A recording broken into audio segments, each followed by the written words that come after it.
Disiarkan langsung dari studio MNC Conference Hall Ainus Tower, Jakarta.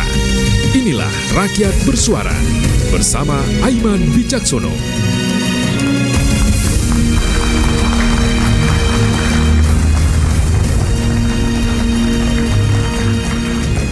Selamat malam. Ruang sidang pengadilan yang sakral berubah gaduh. Pihak pengacara ricuh. Sebagian menilai rusuh antar pengacara layaknya premanisme di ruang sidang. Mahkamah Agung turut bersuara. Ricuh Rasman versus Hotman sebagai contempt of court alias penghinaan pengadilan. Bagaimana duduk masalahnya? Saya Aiman Wicaksono. Kita simak Rakyat Bersuara.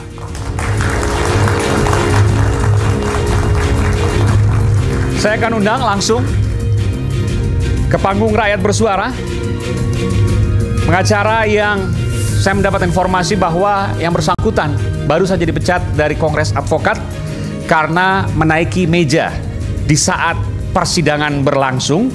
Ia adalah Firdaus Oeiwobo. Selamat malam, Bung Firdaus.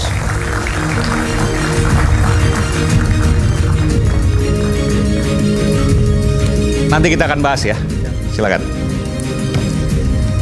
Kemudian juga saya panggilkan pengacara dan praktisi hukum Bung Rasman Arif Nasution. Semua tokoh yang ada disebut ada di sini. Selamat malam. Terima kasih. Silakan, Bung Rasman. Kemudian hadir pula praktisi hukum Bung Saur Siagian.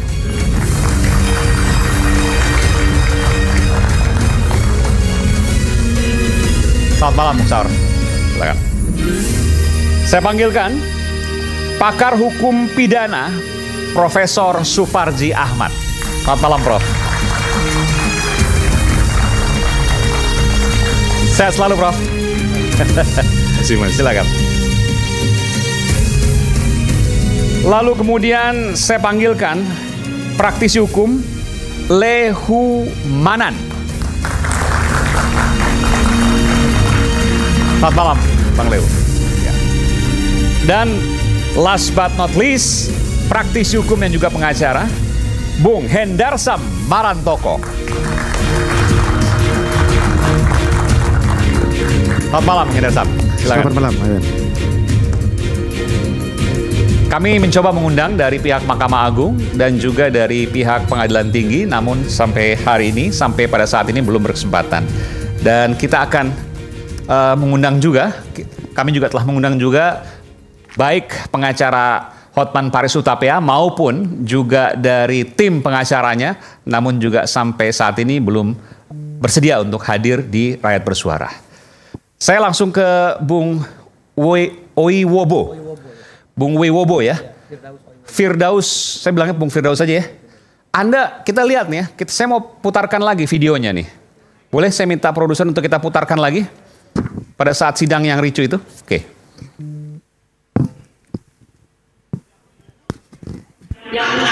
Kita bertahan.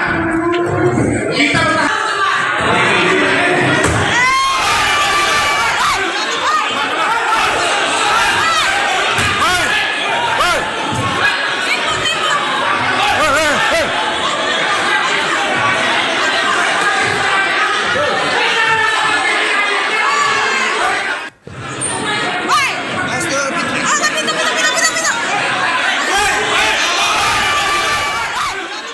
Iya, ini sidang antara Bung Hotman versus Bung Rasman ya. Dan Anda pengacara dari Bung Rasman. Ya, benar. Saya tanyakan dulu, karena ini Anda dipecat Kongres Advokat sebagai pengacara?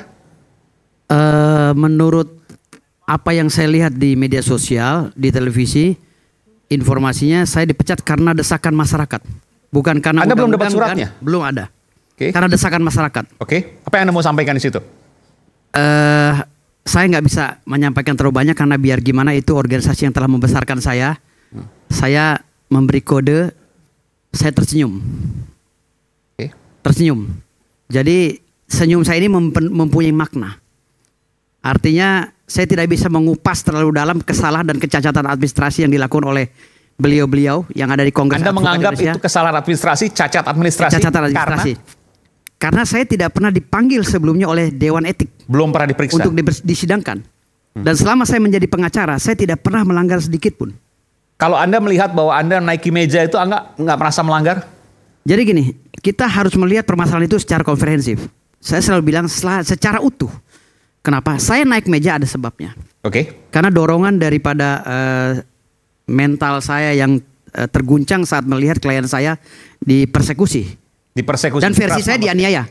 Maksudnya gimana? Ya, karena gini, Bang Rasman ini masuk ke dalam pengadilan itu sudah beberapa kali dilecehkan. Ya. Saya rasa dilecehkan oleh hakim yang memimpin atau majelis yang memimpin. Dilecehkan dengan panggilan, "Hei Rasman, sini kamu. Duduk di sini." Persidangan pertama, saya kaget ketika Ibu Hakim memanggil Saudara Dr. Ran ini dengan panggilan, "Hei Rasman. Hei Rasman, kamu terdakwa, masuk sini. Silakan duduk." Saya langsung protes. "Izin yang mulia, beliau ini seorang dokter, tolong hargai panggilannya dan titelnya." Karena apa beliau kata ini hakim waktu itu? Oh tidak. Anda peringati?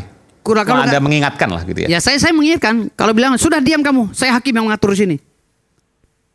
Jadi artinya di sini dari awal saja kami sudah ditekan oleh hakim yang otoriter ini, gitu.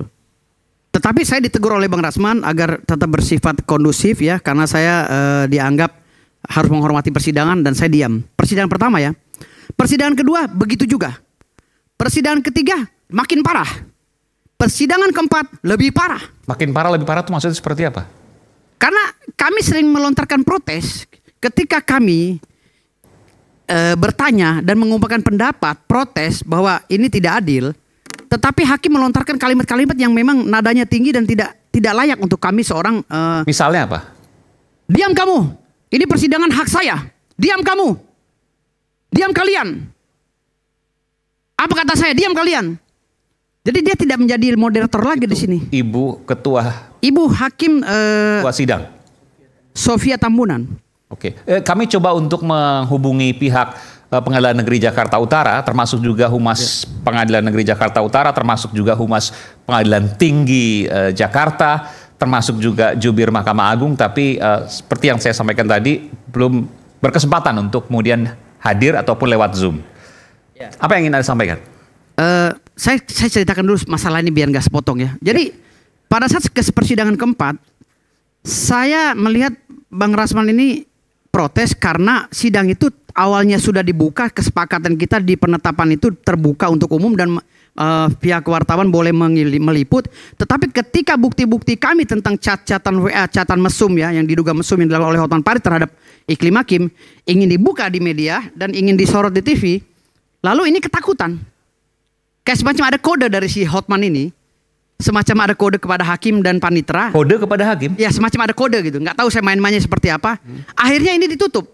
Kami protes, Bang Rasman protes, kami semua protes. Terbuka karena kami kan selama 3 tahun. Chat itu tidak pernah terbuka maksudnya? Tidak terbuka. Karena tidak diizinkan oleh hakim? Tidak diizinkan. Alasan mereka asusila. Dari mana asusilanya? Kami hanya mau nampilkan chat kok.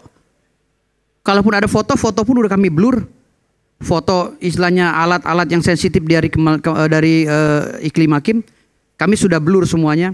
Nah, hal seperti itu memicu kemarahan Bang Rasman dan kami. Tapi kami tetap kondusif ya. Namun pada saat pegawai pengadilan datang euforia memisahkan katanya Bang Rasman dengan Bang Hotman, apa yang mau dipisahkan? Mereka nggak ribut. Justru mereka lah yang memprovokasi dengan menganiaya klien kami, mendorong klien kami, lalu klien kami dipersekusi. Hal ini ditambah lagi oleh datangnya jaksa segerombolan ke tengah-tengah dengan teriak-teriak ribut. Kami bilang ribut yang mana? Kami pun sebagai pengacara Bang Rahmat bertanya-tanya, yang mana yang ribut ya? Perasaan Bang Rasman di depan sendiri. Lalu karena ada lagi datang jaksa, saya pada situ udah mau pulang, saya pegang kondisi saya nih gini, pegang handphone, lagi baca WA, tahu saya bilang, jangan main kroyok, tahu saya udah di atas, gitu. Pandangan saya ke depan terus. Tahu-tahu saya udah di atas cukup meja. Cukup panik makanya Anda naik gitu? Iya. Oke. Setelah saya ditegur oleh jaksa, "Bang turun. Saya kaget, saya udah di atas. Baru saya sadar, loh, oh iya ya saya di atas, saya turun langsung. Nyampe di bawah, meja saya digebrak oleh jaksa. Gitu. Jadi itu ketidaksengajaan saya karena saya memang sangat tanggung jawab terhadap keselamatan klien saya. Oke, kita harus adil juga di sini. Ada juga di sini semua yang pernah juga ikut dalam sidang. Ada yang mau menanggapi mungkin Bang Hendarsam atau mungkin Bung Saur? Oke, silakan. Ya, makasih Mas Aiman. Pertama, saya harus mengatakan berduka atas peristiwa yang terjadi di Pengadilan Negeri Jakarta Utara. Dan kehadiran saya juga di sini di antara beberapa advokat, kemudian keberatan. Tetapi saya wajib sebagai advokat harus menyuarakan suara keagungan daripada advokat.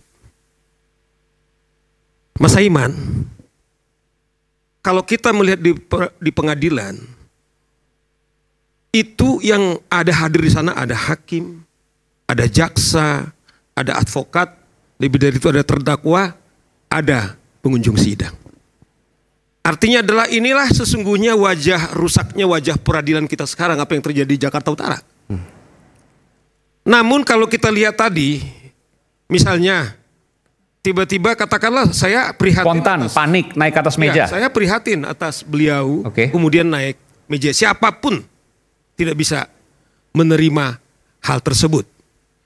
Namun dalam hal-hal tertentu, Mas Aiman, kadang dinamika di pengadilan tersebut kadang-kadang sangat dinamis. Jadi kalau kita lihat misalnya ini sudah sidang keempat, bagaimana misalnya kearifan seorang hakim juga sangat menentukan bagaimana perjalanan sidang itu berlaku dengan baik. Kalau tadi Anda nilai bagaimana? Artinya adalah kalau kita melihat di sini, saya kira apa yang kita dengar di publik harus didalami sesungguhnya apa yang terjadi secara utuh di persidangan kita. Bukan, saya melihat bahwa Anda tadinya berseberangan, sekarang Anda mendukung dari Bung Wibowo. Bukan seperti itu, bukan seperti itu. Cuman kita harus melihat bagaimana situasi daripada pengadilan. Nah, oleh karena itu misalnya begini, saya setuju misalnya saudara Firdaus itu harus diproses sebagai advokat. Mas Aiman, kita sebagai advokat itu disebut sebagai advokat atau profesi advokat sama dengan jurnalis itu karena terkait namanya kode etik. Katakanlah seandainya seorang pembunuh sekalipun sudah kita lihat Mas Aiman, tidak dengan sendirinya pada saat itu karena dia lihat dia sebagai seorang pembunuh langsung kita hukum. Namun menurut saya adalah kalau misalnya saudara Firdaus ini diduga pelanggaran etik, menurut saya ada mekanismenya, yaitu lapor ke Dewan Kode Etik, kemudian di sidang diberi kesempatan kepada dia untuk melakukan pembelaan, kemudian dari pembelaan tersebut kemudian diputus. Tetapi memang Mas Aiman, inilah kesempatan yang harus saya ceritakan, bahwa dunia advokat kami itu sudah sedemikian rupa. Tadi Hendarsan bilang sekarang ini sudah hampir 90 advokat. Disinilah kami Peradi RBA yang dalam hal ini yang terdaftar di Kumham, ya, yang resmi sekalipun rekan sejawat Oto kemudian melakukan gugatan, tetapi yang resmi adalah Peradi RBA.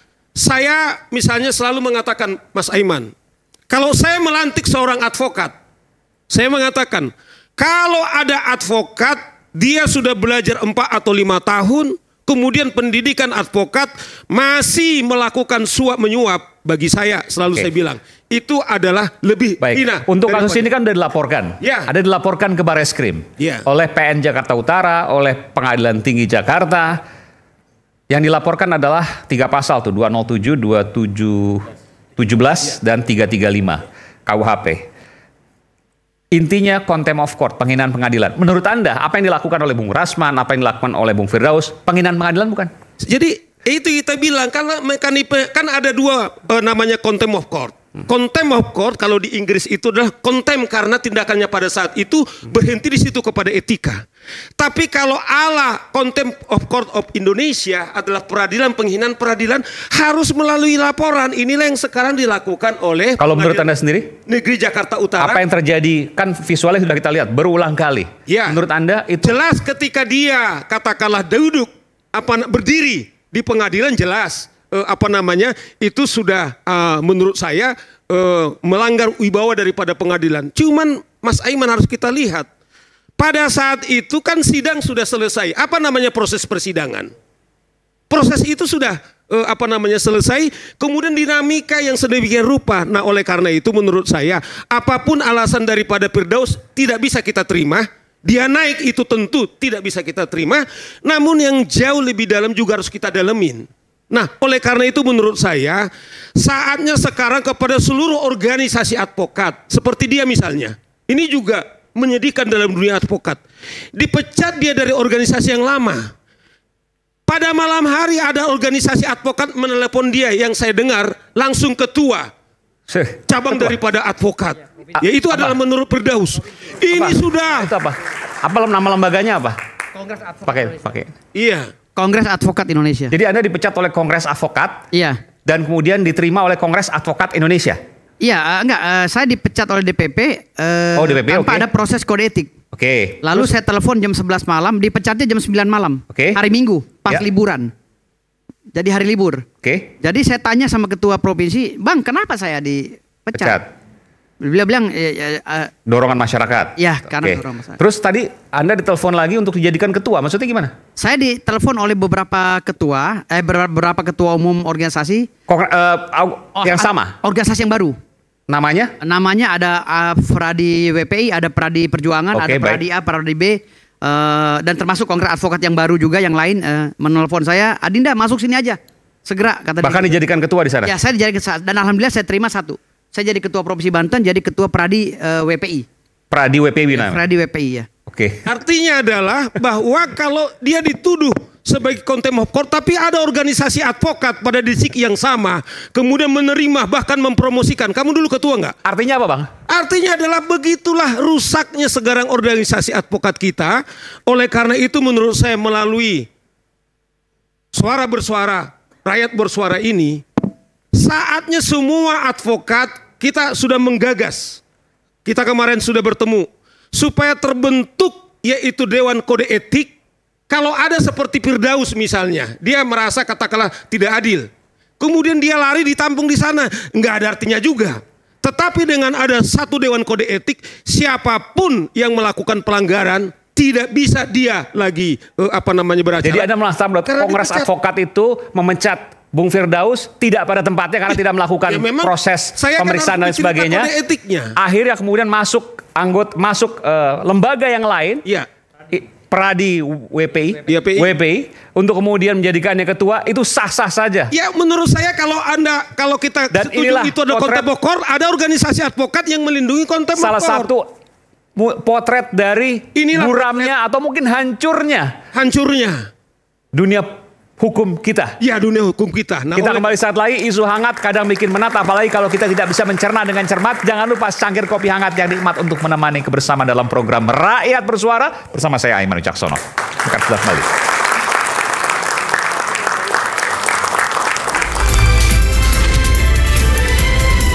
Isu hangat kadang bikin. Saya bukan orang yang tidak melakukan kita bertahan. Kita bertahan.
Oke, saya ke Bung Rasman dulu. Bung Rasman, apa sih yang terjadi pada waktu itu? Anda bisa ceritakan?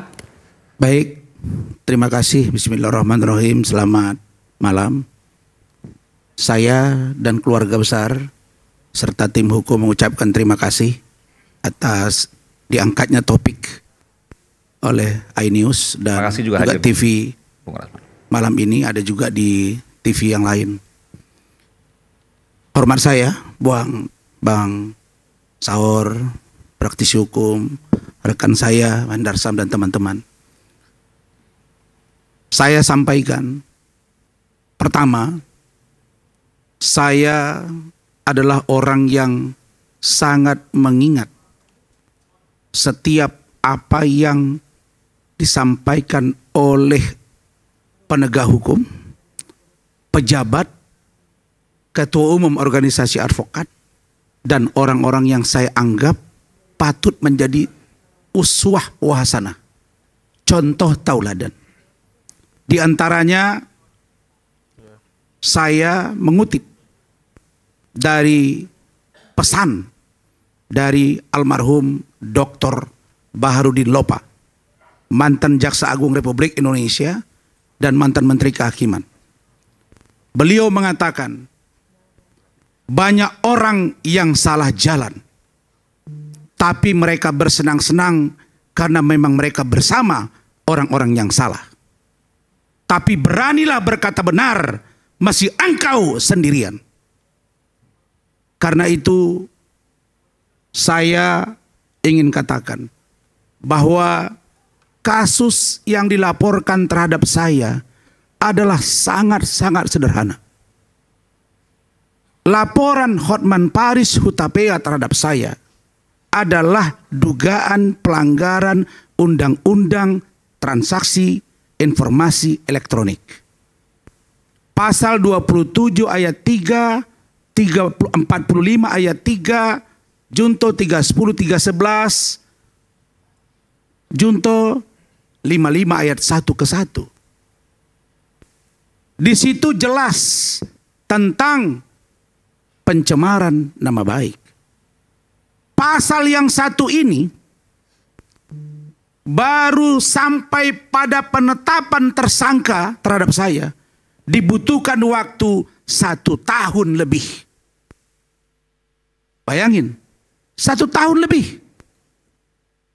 Dari penetapan tersangkalah baru saya dibolehkan, nih Pak pakar hukum kita.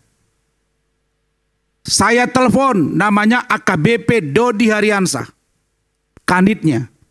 Saya telepon, Pak Kanit, kenapa saya jadi tersangka? Kapan Anda minta saya menghadirkan saksi ahli yang meringankan saya atau Ade Charles? Saya sudah minta. Sejak dari naik sidik saya sudah minta, Bang Saur. Dia bilang, Bang Rasman, itu kan diatur setelah jadi tersangka. Mana aturannya? Mana aturannya? Dia tidak bisa tunjukkan. Bukankah ketika naik sidik itu sudah dibolehkan, Bang, untuk mengajukan saksi yang meringankan termasuk ahli? Tidak satu pun diperiksa saksi yang meringankan dan atau ahli dari saya. Jadi lewat kesempatan ini, Pak Kapolri tolong periksa AKBP Dodi Hariansah. Setelah itu saya ajukan gelar perkara khusus ke Biro Wasidik. Barulah dilakukan gelar perkara, ya Pak Lecu. Dan di gelar perkara itu ditemukan 10 barang bukti. Yang itu barang bukti yang disajikan oleh penyidik adalah banyak yang di atas tanggal yang dilaporkan oleh Hotman Paris. Saya dilaporkan oleh Hotman Paris 10 Mei 2022. Bisa-bisanya barang bukti yang menjadikan saya tersangka di atas tanggal 11. Sampai waktu itu pimpinan gelar beberapa orang kombes menegur, Anda ini Tuhan atau manusia? Maksudnya gimana? 10 Ya, dilaporkan. bayangkan, saya dilaporkan 10 Mei 2022. Iya, Harusnya barang buktinya 10 Mei ke belakang dong. betul. Ini barang buktinya 10 Mei ke atas. Sebelum 10 Mei. Setelah 10 Mei. Barang bukti maksudnya? Barang bukti yang dilaporkan bahwa saya melanggar tindak pidana pencemaran itu, barang buktinya itu banyak yang di atas tanggal 11. Kan tidak boleh dong kita melaporkan orang apa perbuatan pidananya sampai dibilang Anda ini dukun atau Tuhan. Jadi laporannya tanggal 10, buktinya mana? Buktinya besok-besoknya. Iya. Itu terjadi. Begitu ya. Sehingga berguguran. Dari 10, 11, 10, 7, 5, 5, 2. Begitu Bang. Ternyata setelah dibacakan dakwaan di pengadilan, itu barang buktinya tinggal 6. Masih mereka pertahankan di situ. Dan salah satu yang sangat memalukan, itu menjadi barang bukti yang bukan pernyataan saya, tapi tim hukum saya, yaitu Ibu Elidanetti, itu orangnya. Dia yang ngomong, tapi ada barang bukti di dakwaan bahwa saya yang mengatakan itu. Ini memang benar-benar kebablasan. Saya udah mulai malas membela polisi, karena saya lihat dari awal Bang Sor banyak yang tegur saya. Bang Rasman buat apa bantu-bantu polisi? Saya bilang saya tidak melihat institusi apa pribadinya, tapi saya lihat institusinya. Saya berharap lewat kesempatan ini Pak Kapolri, Pak Irwasum periksa. Kita buka-bukaan. Oke, setelah saya jadi tersangka, untuk naik menjadi P21 dibutuhkan waktu 18 bulan, Bang. 18 bulan. Tersangka ke P21, bolak-balik Bung Indarsam, bolak-balik. 19P, 19P, 19. Kenapa? Karena alasan seorang perempuan bernama Putri Klima Aprilia mengatakan kepada saya bahwa dia dilecehkan, kita preskon, dia di samping saya, ada video, terus dia bilang nggak dilecehkan dengan alasan tidak ada bukti. Saya sajikan tanda tangan kuasa. Diuji lab, dibilang tidak identik. Tidak identik. Saya panggil yang mengerjakan surat kuasa, diperiksa, didampingi, ada foto, diabaikan itu semua. Setelah itu saya mulai diskusi dengan jaksa. Pejabat tinggi kejaksaan, Pak Jaksa Agung. Saya akan kasih namai orangnya ini kalau Bapak panggil saya. Kalau enggak kami akan surati. Saya berdiskusi dengan keluarga saya Bu Ade, dengan teman saya. Ya, mantan petinggi Mabes Polri. Saya komunikasi dengan seorang jaksa yang juga petinggi, yang sekarang menjabat di salah satu kejaksaan tinggi di daerah. Ya. Apa dia bilang? Bang, ini tidak cukup unsur. Kami bertemu 3 kali. Saya nggak usah cerita apa yang terjadi antara saya dengan dia. Ternyata belakangan saya dapat informasi, dia yang sudah menyetujui agar itu di P21. Apa cerita ini? Pak Jaksa Agung, kalau memperbaiki bangsa ini, saya akan buka terang-benderang bagaimana kasus ini. Kalau memang Hotman orang kuat, orang benar, orang suci, orang ditakuti, tidak usah proses hukum. Tangkap saya dan penjarakan saya agar kalian puas untuk kemauan Hotman Paris. Anda melihat bahwa semua ini ada dugaan rekayasa? Ya. Apa kata mereka? Begitu saya telepon teman saya, abang saya itu, dia teleponlah jaksa yang bersangkutan. Ya Bu Ade, betul nggak Bu Ade? Apa dia bilang? Saya telepon nggak diangkat. Lalu dia bilang, Bang, uji lab saja Bang. Uji lab aja ke luar negeri Bang. Dia ngomong. Kemudian begitu saya telepon nggak diangkat, diteleponlah oleh abang saya. Dia bilang sama Bang Rasman, Bang, saya kan cuma pejabat di sini Bang, saya cuma mengatur teken aja. Karena dia udah ngadu kemana-mana Bang, nanti saya bantu. Itu kata dia. Buka di telepon Telkomsel, pasti akan terjadi. Kau nggak bisa keluar ya. Ya jabatanmu sekarang saya akan buka. Siapa kau? Jadi mulai dari Mabes Polri sampai kejaksaan, bobrok. Pertanyaan berikutnya. Di pengadilan, saya tinggal menunggu ruang pengadilan. Tempat kita buka-bukaan. Mencari fakta hukum untuk mencari kebenaran material. Ternyata Bung Aiman di awal, saya sudah ratusan kali sidang. Belum pernah saya lihat setegas ini, sekasar ini seorang pimpinan sidang. Orang mau bercerai saja masih ditanya. Bagaimana dengan yang termohon? Kalau kita buat begini, bagaimana pemohon? Kan begitu Bang. Begitu juga sidang-sidang yang lain. Ini tidak. Begitu dia duduk, JPU, mana terdakwa? Hadirkan. Benar ini. Wah, ngeri juga ini. Pertama nih Bang. Langsung kita duduk. Saudara sehat? Sehat yang mulia. Saudara ikut perintah? Siap yang mulia. JPU hadirkan kapan saja. Kalau tidak tepat waktu, perintahkan, beritahu, kami buat penetapan ditahan. Iya. Hakim. Hakim ini. Kami lihat-lihatan ini. Dipanggillah saya dengan kasar. Komplainlah Pak Firdaus, Ibu Elidanetti, Ibu Foni, semua. Berdiri dia. Yang mulia tolong memanggil klien kami dengan cara yang baik. Diam saudara. Saya mengatur. Saya langsung begini. Yang mulia, Mohon maaf yang mulia. Kalau ada kesalahan dari tim hukum saya mohon maaf.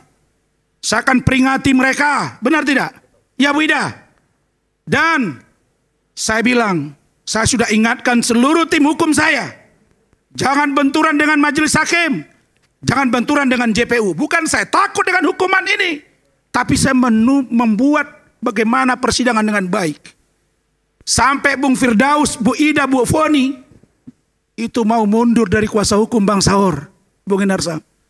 Kok begini Rasman? Saya coba bicara hati ke hati. Akhirnya mereka mau.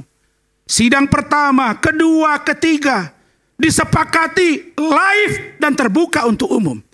Judulnya di situ jelas. Apa itu? Judulnya dugaan pelanggaran atau pencemaran nama baik. Ini bukan kasus video porno, bukan kasus pelecehan seksual anak di bawah umur. Tidak ada ruang bagi hakim untuk mengatakan ini tertutup. Tapi dipaksakan. Dan begitu sidang keempat itu dibuka Bang, itu tidak ditanya-tanya ke kami. Bang Saur, tidak ditanya Bung Indar Sampak, ahli. Biasanya kan kami sidang kita buka, kemudian ini karena menyangkut konten ini, kami memutuskan begini, bagaimana pendapat? Kan begitu. Tidak ada itu. Langsung dia ngomong, hakim sudah bermusyawarah memutuskan sidang tertutup untuk umum. Mana terdakwa? Hadirkan. Mana korban? Hadirkan. Hotman dengan begini. Lihat tuh, kenapa tidak ditegur? Saya kan ada vertigo dikit. Kemarin malam saya makan obat vertigo ya. Saya muter begini ke belakang, betul kan? Langsung dimarah. Saudara terdakwa, lihat ke depan. Ya, dalam hati saya, ini saya yang dipelonco atau dalam seminar? Militer. Dalam hati saya, waduh, saya nahan diri. Yang keempat dia bilang begitu, kita ngomong baik-baik. Tolong perhatikan postingan Instagram saya. Yang mulia, ini adalah chattingan-chattingan pembicaraan. Dan Hotman juga sudah berbicara di media banyak. Kenapa harus tertutup? Tidak, ini harus tertutup. Kami yang putuskan. Saya berdiri. Yang mulia, tolong ya Hakim Agung. Bapak Sunarto, Ketua Mahkamah Agung, saya baca buku, saya baca di satu media Kompas, satu halaman tentang riwayat hidup Bapak. Saya fotokopi, saya kirim dan saya serahkan kepada majelis jaksa dan seluruh tim hukum saya. Untuk perbaikan hukum. Tapi saya nyembah begini tidak dihargai. Saya bilang, kalau begitu yang mulia, tidak usah sidangkan saya, vonis saja. Langsung dia skor.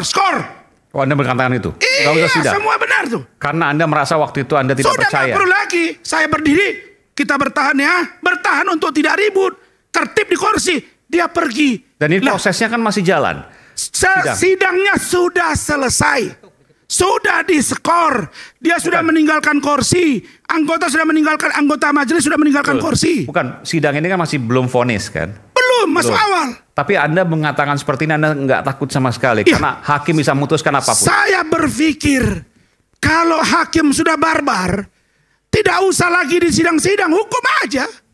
Dan saya Aiman, anak orang susah, jual koran, ustadz dari kampung, dari Singkuang. Saya tidak takut. Karena saya diajari oleh guru-guru saya senior hukum bahwa fiat justisia ruat solum. Tegakkan kebenaran itu meski lagi runtuh sekalipun. Itu prinsip saya. Karena itu saya diajari para senior. Apa Bang Otto bilang, masih ada videonya. Jangan takut jadi pengacara. Beranilah jadi pengacara. Undang-undang advokat mengatur. Kita ini selevel. Kita sama-sama penegak hukum. Hanya saja bedanya, pengacara memberi nasihat hukum pendampingan. Jaksa penuntutan, pembacaan dakwaan. Hakim memutuskan, diatur duduknya di depan. Nah, kalau hakim menganggap dirinya orang paling bersih, tunjukkan kepada saya. Mana ada lembaga penegak hukum di negara ini yang 100% bersih dari tindak pidana, kejahatan dan pelanggaran hukum. Termasuk Mahkamah Agung. Tidak cukupkah wahai Hakim Agung, Pengadilan Tinggi, Pengadilan Negeri, kalian bersuara atas nama Ikatan Hakim. Kalian merasa bahwa kalian direndahkan oleh Rasman dan kawan-kawan. Kalian lupa Zarab Richard 1 triliun memalukan, tidak akan menampar wajah kalian. Kalian lupa Hasbi, sekretaris Mahkamah Agung, sampai sawit disita di kampung saya di Padang Lawas. Tidak cukup kata memalukan kalian. Kalian lupa Ronald Tanur memalukan hakim. Kok Anda tidak ribut tentang itu? Kok Anda tidak preskon tentang itu? Memalukan dan minta maaf. Sekarang Anda pasang badan. Maka Bung Aiman, 1 senti pun saya tidak akan mundur. Karena saya percaya saya tidak salah dalam menegakkan kebenaran. Anda dilaporkan hari ini bukan hanya oleh Hakim Pengadilan Negeri Jakarta Utara, tapi juga oleh Pengadilan Tinggi. Dan semua dari mereka itu yang mungkin nanti akan mengadili apa yang kasus yang akan dilaporkan oleh mereka. Saya sudah bilang tadi, tanya wartawan. Saya bilang sama mereka, laporkan jangan pasal ece-ece, itu pasal remeh-temeh itu. 335 setahun, kan begitu Bang ya. 207, 217 3 minggu. Iya, baru ini ada di dunia ini. Jangan sampai yang dibilang sama Pak Anies, di negara apa ini? Negara apa ini? Kodoha atau apa? Jangan sampai baru ini ada di dunia negara demokrasi. Satu lembaga tertinggi Mahkamah Agung memerintahkan lembaga di bawahnya untuk melaporkan para lawyer yang protes. Kalau mereka fair, saya datang ke KY, saya datang ke Mahkamah Agung, mereka preskon di atas, kami tunggu di bawah, tidak berani. Di mana gentlenya? Mereka pengecut, sama dengan Hotman Paris yang pengecut. Mana dia? Debat, bawa dia ke sini. Jangan ngucap-ngucap di media. Begitu sikap saya. Baik, terima kasih. Saya ke Bung Hendar Sam. Bung Hendar Sam, apa yang disampaikan oleh Bung Rasman ini masuk akal semua? Mungkinkah seperti itu dari tahap penyidikan di kepolisian, lalu kemudian kejaksaan, sampai kemudian di pengadilan? Apa yang disampaikan oleh Bung Rasman, dugaannya rekayasa, itu yang kemudian disampaikan dan dirasakan. Apakah mungkin? Saya nggak akan masuk ke situ, tapi saya cukup waktu nggak dengan Bang Rasman. Jadi gini ya. Kalau kita melihatnya secara parsial satu persatu, kita balik ke tema awal daripada ini bahwa apakah ada contempt of court atau tidak, ya kan? Ini ya. Enggak, prosesnya dulu. Anda punya pendapat soal itu? Kalau masalah proses, tentunya kedua belah pihak kan mempunyai pandangan masing-masing ya, dan juga belum ada putusan hakim terkait dengan masalah ini. Jadi saya tidak dalam konteks itu, karena saya punya misi lain terkait dengan sebenarnya kenapa sih? Ini kan hilirnya. Apa yang terjadi saat ini hilir.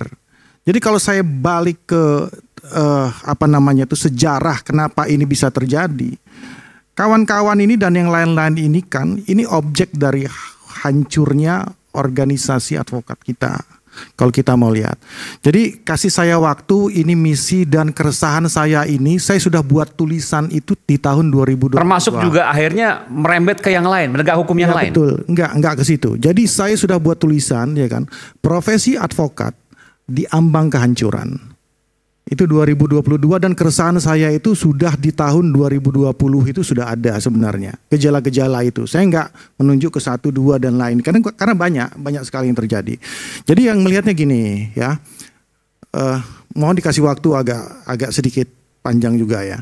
Bahwa sebenarnya Undang-Undang 18 tahun 2003 tentang advokat itu kan dibuat amanatnya single bar. Sebelum itu dia multi bar. Jadi ada beberapa organisasi advokat terpecah-pecah. Amanatnya ini single bar. Jadi satu organisasi ya yang namanya kemudian diputuskan namanya Pradi pada saat itu. Dibuatlah sebelum Pradi itu namanya Komite Kerja Advokat Indonesia. 2003 ya sampai 2004 itu Komite Kerja Advokat itu merumuskan. 2005 diputuskan bahwa dibentuklah disepakati namanya Pradi. Organisasi tunggal, semua sepakat dengan masalah itu. Kemudian 2006 mulai PKPA itu, mulai ujian mulai proses seleksinya lah. Ya seleksi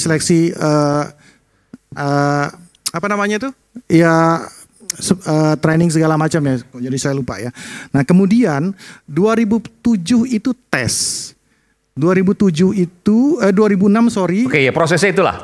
Prosesnya itu. Oke. Kemudian berkembang. Kemudian terjadi perpecahan. Oke. Kemudian terjadi perpecahan di organisasi ini. Perpecahan itu kalau tidak salah di tahun 2011. Ya, 2008, 2009 itu udah mulai gonjang-ganjing. Pecah ini organisasi. Nggak praktek, memang secara konsepnya dia adalah single bar, kemudian jadi multibar. Pecah itu. Jadi Pradi, kemudian pecah jadi KAI. Ribut ini, ribut. Yang KAI ujungnya nggak diakuin oleh pengadilan segala macam, ribut segala macam. Nah, pada saat itu ujungnya ya di 2015 itu karena ada desakan, saya nggak tahu lagi sebenarnya dan lain sebagainya dinamikanya, Mahkamah Agung mengeluarkan surat keputusan ya di tahun 2015 untuk membuka keran ini. Seluruh organisasi boleh melakukan boleh melakukan pelatihan dan melakukan sumpah sendiri. Nah, kemudian organisasi-organisasi yang tumbuh ini ya kan, parameter untuk menjadi sebuah organisasi yang besar itu apa? Jumlah anggota. Kemudian, ya ini mohon maaf ya kan, saya harus buka belak-belakan. Atas parameter tersebut, maka para organisasi-organisasi advokat ini kemudian berlomba-lomba merekrut anggota sebanyak mungkin. Makanya ada anekdot, kalau yang tes 1000, yang diterima 1200. Ini anekdot yang terjadi. Artinya proses seleksinya, saya tahu persis. Kacau balau. 2006 itu untuk lulus ujian 5.200. Apa yang kamu sampaikan di sini? Intinya gini, artinya ada kekosongan hukum di sini. Ketika banyaknya organisasi advokat tanpa adanya kode etik tunggal, tanpa adanya majelis kode etik tunggal, maka seperti disampaikan oleh Bang Saur tadi, dipecat dari satu, besok malam udah bisa pindah ke yang lain. Ini kekosongan hukum yang terjadi. Ego dari masing-masing pihak. Jadi memang ujungnya salah asuhan semuanya. Ujungnya nggak ada standar yang baku. Maka saya tanya ke teman-teman yang lain, 94 organisasi advokat yang sekarang. Sedih saya ngelihatnya. Saya hampir lebih dari 2 dekade berpraktek. Ya kan? Saya nggak membayangkan hal ini sampai kayak gini gitu loh. Baik itu dari person to person. Jadi oleh karena itu ya, saya mungkin saya udah pernah sampaikan lah di beberapa teman senior-senior yang ada di sana. Profesi advokat ini ujungnya di profesi keranjang sampah. Kenapa keranjang sampah? Semua bisa jadi advokat sekarang asal sarjana hukum. Bener gak Bang Saur? Betul kan? Asal sarjana hukum. Saya jamin masuk. Ya. Saya tanpa tidak seleksi yang sulit-sulit. Tanpa yang sulit-sulit. Ini ya, saya nggak ngomongin profesinya. Wartawan bodrek bisa jadi advokat. LSM pemeras, ini oknum ya bisa jadi advokat. Semua bisa jadi advokat sekarang. Dan disitulah hancurnya hukum Indonesia. Hancurnya. Termasuk juga efeknya nanti akan ke penegak hukum yang lain. Penegak hukum yang lain, karena seleksinya nggak ada. Nah, oleh karena itu, goalnya ini saya sudah buat ya naskah akademik bagaimana urgensi perubahan undang-undang advokat ini penting untuk dilakukan. Jangan sampai artis memang harus benar-benar selektif. Bayangkan di angkatan pertama dulu itu 5.300, yang lulus cuma 230. Kalau saya nggak salah. Sangat selektif sekali. Makanya ada anekdot yang daftar 1.000, yang di indikasi 1.200. Jadi kaitannya dengan kasusnya Bang Rasman dan versus Hotman apa? Sebenarnya kan gini. Ini kan masalah saya nggak masuk ke hal-hal yang sifatnya. Enggak, ini kan kita bicara soal itu ya. Oke, karena contempt of court-nya artinya, atau apapun, silakan. Sistem yang terjadi kekosongan hukum di sini ya terkait dengan masalah perekrutan advokat, ini yang menjadi lubang bagi para pihak ya di organisasi advokat. Saya ambil contoh ya. Yang dilakukan terlepas daripada pemecatan dilakukan oleh rekan Firdaus tadi. Tapi besok malamnya beliau bisa langsung direkrut oleh organisasi yang lain ya. Dibilang salah ya salah. Menurut saya nggak ini juga. Tapi dibilang juga melanggar hukum nggak juga. Karena memang ada kekosongan hukum di situ. Oke, itu dari advokatnya. Tapi dari prosesnya saya mau tanya dulu. Tadi apa yang disampaikan oleh Bung Rasman itu bukan tudingan yang main-main nih. apa yang disampaikan mulai dari proses penyidikan, penuntutan sampai ke pengadilan, semuanya menurut Bung Rasman itu ada rekayasa. Benarkah itu? Nanti kita akan bahas sesaat lagi, tetap bersama kami di Rakyat Bersuara.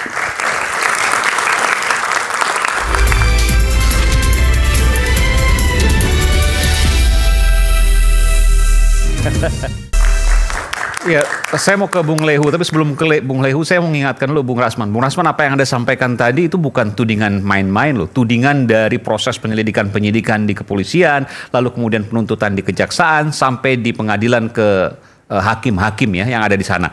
Itu bisa merepotkan Anda, bisa menambah kasus Anda dan sepunya. Karena Anda harus punya bukti atas apa yang Anda sampaikan. Ini saya harus ingatkan ini. Saya sudah tahu apa konsekuensi. Tapi saya kan nggak sebut nama di sini. Saya bersedia diperiksa oleh Kadif Propam, Bareskrim, Mabes Polri terhadap kasus yang saya hadapi. Bahwa kasus Anda ini adalah rekayasa. Saya menduga keras ini rekayasa. Buktinya 34 bulan. 34 bulan baru masuk ke persidangan. Kasus korupsi nggak nyampe begini. Narkoba 1 ton nggak nyampe begini lama. Artinya apa? Something wrong. Ke kejaksaan juga begitu. Panggil saya Pak Jaksa Agung. Biar saya dengan istri dan tim saya menjelaskan di mana kami ketemu. Kenapa? Apa yang dia sampaikan ke saya. Kenapa istri Anda kenapa? Istri saya ikut. Waktu? Mendampingi saya. Waktu saya bertemu dengan oknum itu. Maksudnya gimana nih? Iya, bertemu dia memberitahu ke saya bahwa ini tidak masuk unsur.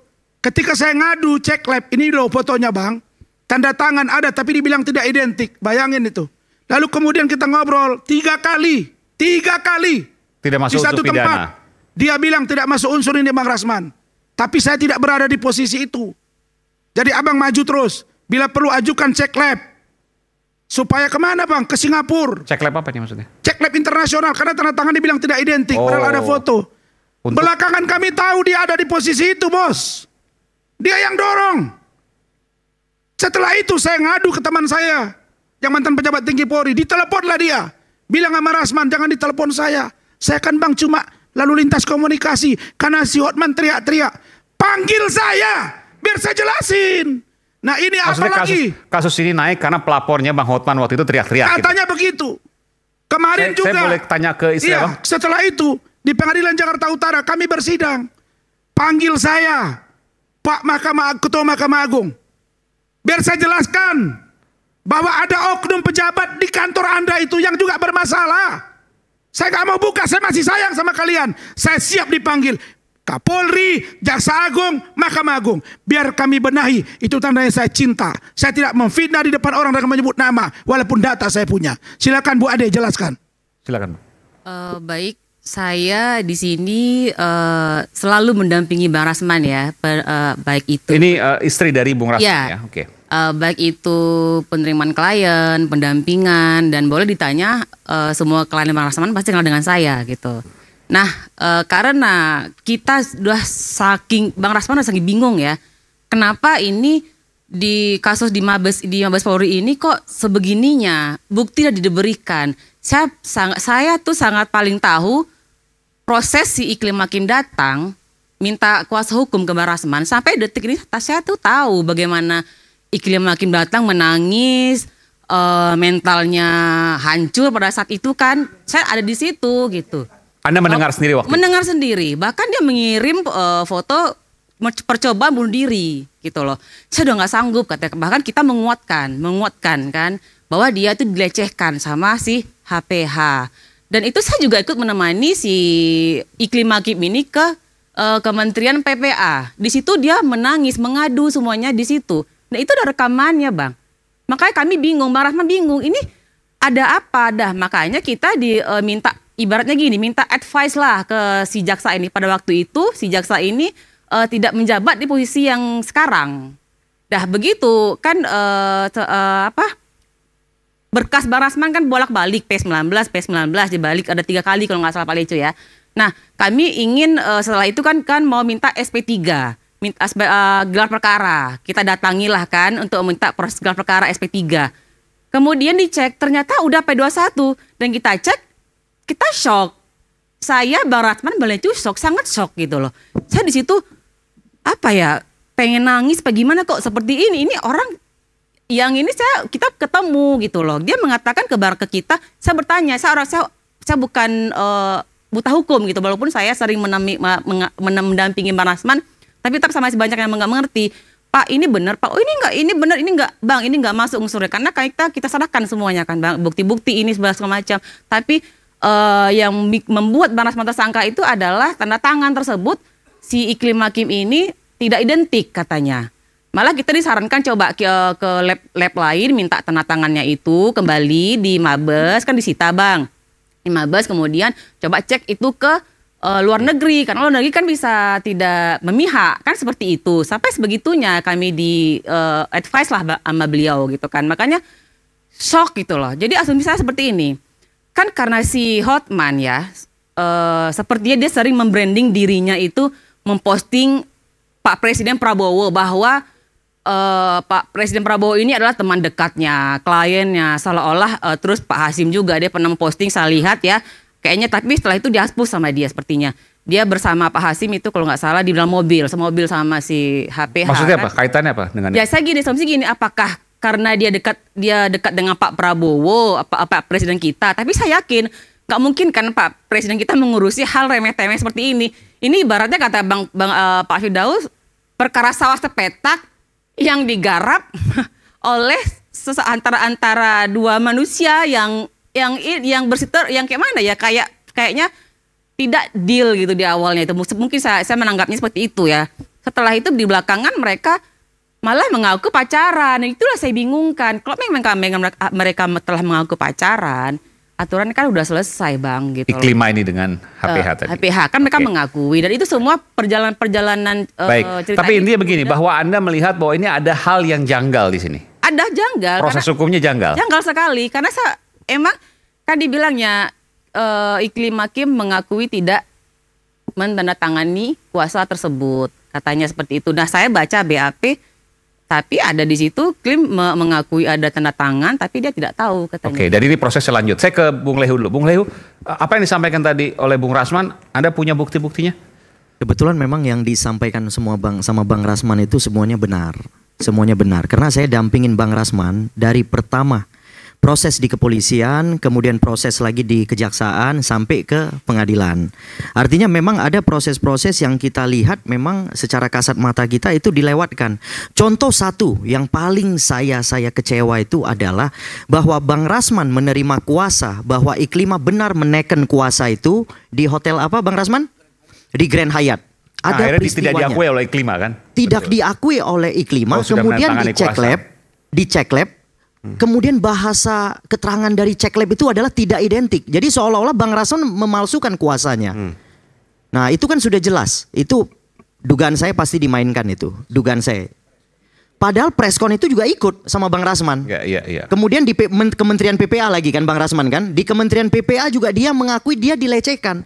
Tapi ketika di BAP, ketika kami dapat waktu di pengadilan ini, BAP dia mengatakan semuanya dia ragu bahwa dia itu dilecehkan. Berbalik begitu. Berbalik begitu kan ngeri nih. Ya, artinya itulah kami meminta kenapa persidangan ini harus dibuka. Kenapa? Gimana? Ibu Ida pengacara juga. Pengacara Bung Rasman juga. Halo. Saya tambahkan, dia membuat surat kuasa dan ada surat pencabutan kuasa. Surat pencabutan kuasa dengan nomor yang sama. Yang kemudian tidak diakui belakangan itu. Yang pengacaranya yang setelah Bang Rasman mengakui dia yang diminta untuk pencabutan surat kuasa itu. Dan saya menambahkan sedikit tentang yang disampaikan Bang Rasman. Ketika kita konfrontir di lantai 15 ada Kombes Alvis. Di situ begitu Pak Otman Paris datang, dia sampaikan, ini ada apa kami dipanggil? Saya nggak mau damai. Ribut Bang Rasman, siapa yang mau damai? Langsung dia berdiri. Dia berdiri, dia peluk itu Iklim Hakim, dia cium pipinya sama mulutnya di depan kami semua, di depan Kombes Alvis. Nah, bagaimana mereka membangun konstruksi hukum Karena ini udah pengakuan bahwa mereka itu pacaran. Loh, orang bercinta kok kita Tapi sebagai... diasumsi kan. Ini saya tidak mau masuk terlalu jauh soal itu. Dia bilang di situ, Bung Aiman, kau cemburu ya? Kau cemburu ya? Iya. Kau cemburu ya? Memang kami pacaran. Itu kata-kata sih. Oke. Rasman kau cemburu. Baik. Intinya begini semua, bahwa ini ada dirasakan yang janggal. Bahkan Bung Rasman mengatakan Saya tambah rekayasa. Tapi apakah benar seperti itu? Apakah mungkin semuanya proses seperti itu? Tentu ini menjadi pertanyaan. Di Saya akan BAP. tanyakan ke pakar hukum pidana Prof. sebentar. Suparji Ahmad. Saya akan kembali nanti sesaat lagi, tetaplah bersama kami di Rakyat Bersuara.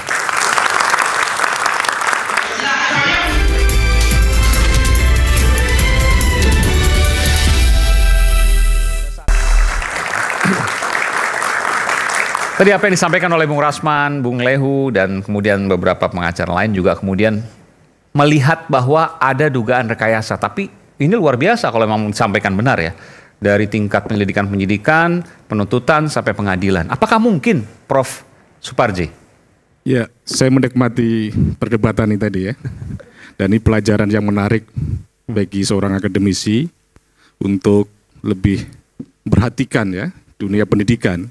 Sehingga kalau kita bahas satu-satu tadi, mungkin Anda bisa lihat dari proses penyidikan misalnya. Bukti-buktinya itu maju. Jadi misalnya dilaporkan tanggal 10 tapi bukti tanggal 11, 12, 16, 17. Itu apakah mungkin? Ya, sebelum masuk di situ, saya ingin memberikan satu poin bahwa bagaimana pendidikan kita hukum harus diperbaiki ya. Sehingga kemudian hukum menjadi lebih baik ya. Dalam konteks advokat lebih selektif gitu ya, betul-betul memperhatikan integritas, profesionalitas, stabilitas emosi, dan lain sebagainya. Demikian pula aparat penegak hukum yang lain, supaya kemudian tidak ada kebobrokan dalam penegakan hukum. Jadi ini refleksi yang sangat penting bagi dunia pendidikan hukum untuk berbenah, sehingga lahirlah sarjana-sarjana hukum yang baik di kedepannya. Yang kedua, kaitannya dengan soal apakah mungkin ya, soal rekayasa gitu. Tentunya dalam hal ini saya bicara tidak pada konteks asumsi ya, tetapi bagaimana bahwa ada piranti dalam konteks misalnya ada soal kesalahan prosedur, ada mekanisme kontrol horizontal melalui pra-peradilan. Demikian pula kaitannya dengan soal hak-hak dari seorang tersangka, tentunya ada ruang-ruang untuk mengajukan hak-hak tersebut. Jadi menurut saya kalau kemudian kita menggunakan asumsi bahwa apakah mungkin ya rekayasa dan sebagainya, saya kira tentunya kita harus menggunakan basis data, basis fakta, basis bukti, dan melalui berbagai mekanisme yang dapat dilakukan. Misalnya apa? Pra-peradilan. Pra-peradilan. Dalam konteks menilai sesuatu itu. Propam kalau di kepolisian. Ya, ada 3 aspek, substansi, prosedur, dan kewenangan. Oke. Perhatikan aspek substansi, bagaimana prosedur yang ditempuh, dan siapa yang berwenang di situ. Dan kalau seandainya misalnya ada mekanisme penetapan tersangka yang tidak sah, tadi sudah saya sampaikan. Demikian pula dalam konteks misalnya ada proses-proses BAP atau kemudian ada proses-proses rekayasa penyidikan, tentunya ada mekanisme tadi. Itu saya sampaikan adanya gelar diwasidik dan lain sebagainya. Jadi menurut saya adalah ketika kita kemudian kalau di kejaksaan misalnya, di penuntutan. Di penuntutan ada mekanisme komisi kejaksaan yang bisa kemudian mengawasi tentang itu. Di pengadilan ada komisi yudisial. Jadi sebetulnya para pendiri bangsa ini, termasuk pada pembuat undang-undang ini, sudah sedemikian komprehensif ya, memberikan ruang-ruang untuk mekanisme kontrol tadi itu. Jadi demikianlah artinya bahwa jangan sampai itu terjadi kesewenang-wenangan, terjadi pelanggaran hak asasi manusia. Maka kalau sampai ini terjadi, sekali lagi adalah masalah yang perlu kemudian didalami supaya tidak terulang lagi di masa yang akan datang gitu. Tapi saya berkatakan kalau seandainya ini rekayasa murni, saya kira sekuat apa rekayasa tadi itu pasti tentu dasarkan alat bukti, fakta, dan barang bukti yang mendukung tentang itu gitu. Oke, baik. Ini jelas apa yang disampaikan oleh Prof. Suparji. Sederhana. Jadi kalau seandainya ada dugaan itu dari polisi bisa ke Propam, bisa ke Wasidik, dari kejaksaan bisa ke Komisi Kejaksaan, di pengadilan bisa ke Komisi Yudisial. Apakah itu semua sudah dilakukan? Abangku, saya ini orang yang berdiri tegak buat Polri, Bang. Saya sudah lebih dari 10 kali, ya Rahmat, mengirim surat ke Propam, Bang. Kabid Propam. Tidak satu pun ditindaklanjuti. Apa namanya ditindaklanjuti? Panggil kita apa? Enggak ada. Surat-saudara kami terima, kami tidak sampaikan ke yang bersangkutan. Tak ada jawaban sampai hari ini. Abang tahu, di Mabes Polri, berkas untuk supaya SP3 ijazah palsu yang dituduhkan ke saya 4 bulan di meja bintang 2. Akhirnya saya telepon bintang 3. Baru diparap, baru selesai. 4 bulan. Dan inilah orang yang disebut-sebut diduga backingan Hotman Paris. Panggil Pak Kapolri saya biar saya jelasin. Saya malas cerita bang, percuma. Jadi maksudnya gini, bentar. Percuma. Ke Propam itu Anda sudah Saya melaporkan, kirim surat. tapi satu kali pun diperiksa. Tidak ada WA saya dibaca. Waktu itu pasal udah kalau satu. Propam dilaporkan lewat sistem bang. Pakai surat datang saya WA. Tidak pernah diproses. Dibaca tidak dibalas, hanya surat saja. Ada mat, tidak lanjut, tidak ada. Bang, saya ini udah tahu, tapi saya tetap berdiri, saya masih percaya masalah pra-peradilan. Kami dengan Pak Lecu sudah gelar. Bentar, sebentar. Ya. Ini apa mungkin seperti ini, Prof. Suparji? Ya, saya kira bahwa mekanisme surat menyurat mestinya kan tidak lanjuti kan gitu. Saya tidak bicara tentang soal kasus tadi itu, tetapi secara teoritis ya, secara normatif, bahwa ketika ada keberatan oleh warga bangsa, masyarakat, mestinya ditindaklanjuti sebagaimana mestinya. Kenapa bisa seperti ini? Sudah berapa lama itu? Abang tahu, kalau tidak bintang 3 itu saya telepon, tidak keluar parap itu dari bintang 2 itu. Disposisi tak keluar, tahu semua ini siapa orangnya. Saya sayang sama Polri ini. Pak Kapolri ini niatnya baik. Kabareskrim, Irwasum, yang di bawah-bawah ini yang mengolah ke atas. Itu yang terjadi sekarang bang. Kemudian masalah pra-peradilan. Bang. Sebelum pra-peradilan, mungkin di Komisi Kejaksaan misalnya tadi disebutkan. Komisi Kejaksaan. Saya udah ngomong sama petinggi Kejaksaan. Unsur tidak masuk. Dan mereka bilang udah biarin aja nanti P19 mati kok itu. Akan stop itu. Maka kami datang dengan Pak Lecu ke Biro Wasidik. Menanya supaya bagaimana kalau P19 biar gelar perkara khusus. Biar dihentikan. Ternyata P21. Nah yang ngomong ke saya membuat P21. Yang cerita-cerita terus. Bukan dia yang tanda tangan langsung ya. Ada orang lah saya nggak usah sebut nama. Dia yang mendorong ternyata. Alangkah kagetnya saya. Padahal dia minta bantu ke kita bang. Omongkanlah ke bos tuh biar aku dapat posisi bang. Dapat posisi cantik kita diinjak. Apa cerita ini? Memang saya tidak mau terbuka. Maksudnya dapat posisi jabatan. Minta bantuan ke abang. Minta bantu supaya saya omongin apa bisanya Bang Rasman? Saya nggak ada punya pengaruh apa-apa. Mungkin saya dianggap dekat sama si bapak itu. Tapi itu yang terjadi bang. Saya nggak mau buka. Saya nggak orangnya menuduh orang. Tapi kalau ditanya ini. Saya sayang. Saya perbaiki dari dalam. Ini. Saya bisa sebut satu-satu. Kemudian apa lagi? Kita bicara apa? Bicara tentang pra-peradilan. Boleh ya? Bang, saya selalu diyakinkan oleh teman-teman. Begitu ya Pak Lecu? Udah bang, gak usah prapit. Abang kan pendukung Polri. Nanti kalau prapit berhadapan dengan institusi. Dan ini gak mungkin naik. Itu diyakinkan. Memang 34 bulan, hampir 3 tahun. Oleh siapa diyakinkan tuh? Pihak dari mana? Teman-teman kami di dalam lah. Pak Lecu kan ada. Di dalam tuh maksudnya apa? Ya orang-orang petinggi di dalam lah. Polri itu. Ini Pak Lecu lah biar tahu itu. Adinda, capek saya. Jadi kalau orang bilang masyarakat biasa, mohon maaf bukan menuduh menduga nih. Capek. Kita melapor keluar duit, dilapor keluar duit. Maksudnya apa? Biar dorong-dorong. Ada transportasi kita, ya transportasi pengacara. Saya nggak bilang kemana-mana. Ada lagi kasus di Medan itu saya laporkan Bang Saur, Denis Cariesta.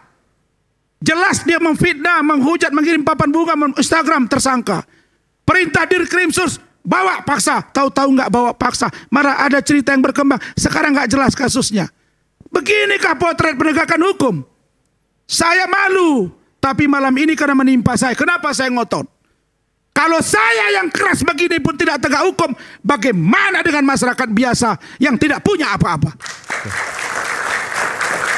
Mas Aiman. Ya, silakan. Jadi saya pada konteks mekanisme prosedural formal. Gitu. Iya. Tapi udah sampaikan semua tadi penjelasannya. Bagaimana Anda punya komentar soal apa? Tadi soal prapit nggak diajukan kan itu. Bang, tapi sudah saya jawab. Teman-teman mengarahkan saya tidak usah. Nah itu kan karena personal itu, kan itu. Sebentar bang, karena formal, itu gitu. akan beradu dengan institusi. Malah nanti kalau abang dihajar, tiba-tiba abang kalah. Ini jalan tol. Ini nanti nggak bisa diambil lagi. Maaf saya tambahkan di sini ya. Di Indonesia ini kelemahan kita tidak ada menteri koordinator pengawas. Pengawas aparatur negara. Kalau pengawasnya dari satu baju, misalnya pengawas jaksa oleh jaksa, ini nggak bakal benar hukum. Ya. Jadi dirikan menteri koordinator pengawas seluruh aparatur negara, maka itu akan selesai. Dan pemimpinnya adalah saya. Saya akan pecat semua hakim yang nggak benar, saya akan pecat polisi yang nggak benar, saya akan pecat semua jaksa yang nggak benar. Itu tujuan saya. Gitu. Saya bisa tanggapi. Iya bang, silakan bang. Jadi inilah tragedi hukum kita seperti apa yang... Tapi Anda percaya apa yang disampaikan? Maksudnya masuk akal, masuk logika, dan justru ada dugaan rekayasa? Dan justru itulah menurut saya juga advokat itu kemudian terjebak seperti Rasman ini. Maksudnya terjebak gimana nih? Secara personal, dan ini yang saya selalu kutuk. Terjebak secara personal? Ya, dan saya kutuk advokat seperti itu. Maksudnya? Karena yang kita bicarakan ini, saya harus bicara soal kode etik. Jadi saya bicara soal kode etik malam ini, saya tidak bisa kemudian saya datang ke sini, saya banyak diprotes. Tapi saya janji kehadiran saya bagaimana keagungan daripada advokat. Dan ini adalah forum rakyat bersuara di mana kemudian ketika ada sesuatu yang tidak benar kita suarakan. Mas Aiman. Tapi ketika memang tidak proporsional ya harus dilawan juga gitu kan. Tadi Andarsam sudah menyinggung kita imbang di sini. Iya. Sudah menyinggung, dia bilang ada 94 organisasi advokat. Bahkan ada cerita tanpa ada pendidikan, kemudian diberi kartu. Itu sudah terjadi secara umum. Mas Aiman, apa yang dilakukan oleh Rasman dalam konteks kode etik itu tidak bisa.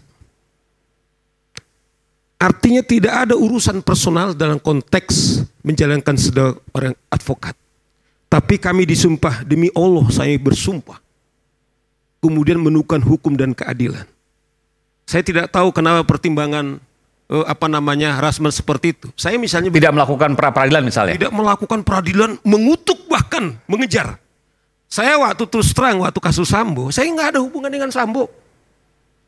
Tetapi penegakan hukum di kepolisian akan berdampak kepada para advokat yang berpraktek. Saya punya kepentingan di sana. Saya ditolak. Adinda, saya bilang begini. Kalau Sambo bisa membunuh Yosua, saya bilang sama bagian piket yaitu Kombes.